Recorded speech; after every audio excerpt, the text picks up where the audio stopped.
Ivan Fiorillo per Radio Onda Verde. L'odore del piombo fuso e il ritmo cadenzato dei torchi non sono elementi che solitamente associamo alla storiografia classica, eppure per Vito Capialbi rappresentavano le fondamenta stesse della modernità.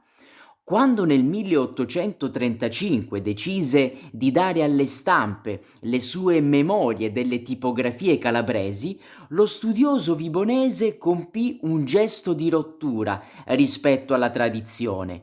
Smise di guardare solo alle rovine del passato per concentrarsi su una tecnologia che in quel momento stava ridefinendo il volto della provincia.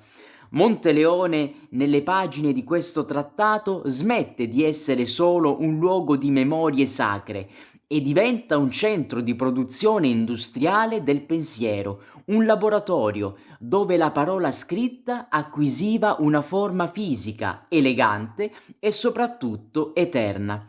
Capialbi intuisce che la dignità di un territorio non si misura solo attraverso la nobiltà del sangue o l'antichità delle pietre, ma attraverso la capacità di possedere i mezzi per diffondere le proprie idee in modo autonomo e autorevole. Il cuore pulsante di questa narrazione è il censimento meticoloso di ogni torchio che abbia mai operato in terra di Calabria, ma è su Monteleone che l'autore posa lo sguardo con una partecipazione quasi scientifica.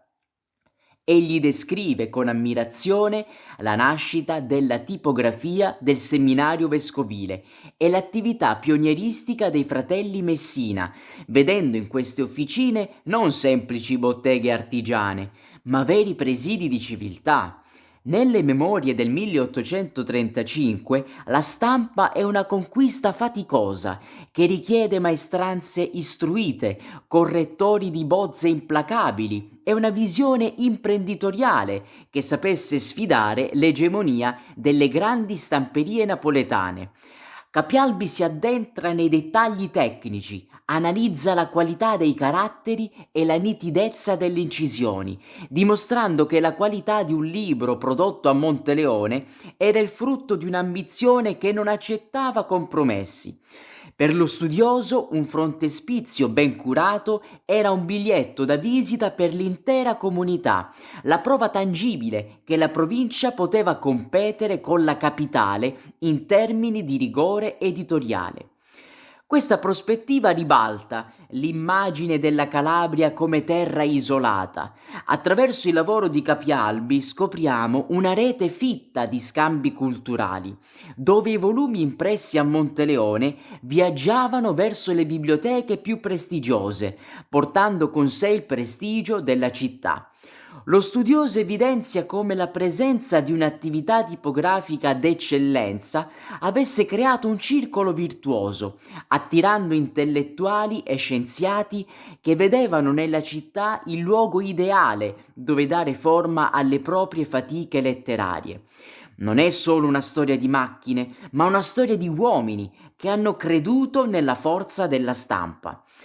Capialbi celebra il coraggio di chi ha investito capitali e intelligenza in un'arte così delicata, sottolineando come la tipografia fosse il braccio armato della cultura, capace di strappare all'oblio opere che altrimenti sarebbero rimaste sepolte sotto la polvere degli archivi privati.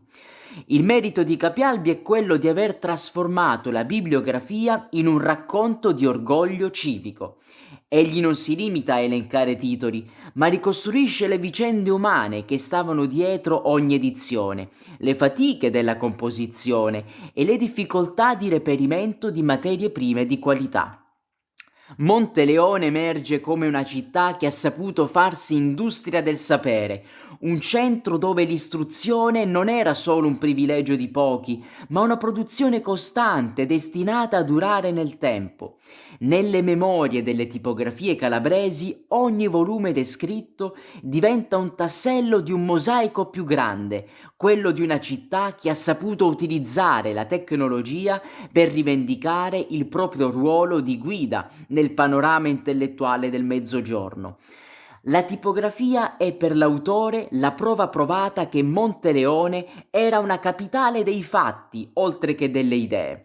Riscoprire oggi quest'opera significa comprendere che l'identità di Vibo Valentia affonda le radici in una tradizione di eccellenza tecnica che non ha eguali nella regione. Capialbi ci consegna l'immagine di una comunità che ha saputo dominare il mezzo più potente della sua epoca per farsi ascoltare dal mondo. Il suo lavoro resta un esempio di storiografia moderna, capace di unire l'amore per il dettaglio tecnico alla visione d'insieme del progresso civile. È la celebrazione di un tempo in cui la Calabria non chiedeva spazio, ma lo occupava con la forza dei propri torchi e la lucidità della propria intelligenza, lasciando un'eredità di carta e inchiostro che continua a testimoniare la grandezza di una città che non ha mai smesso di produrre cultura. Ivan Fiorillo per Radio Onda Verde.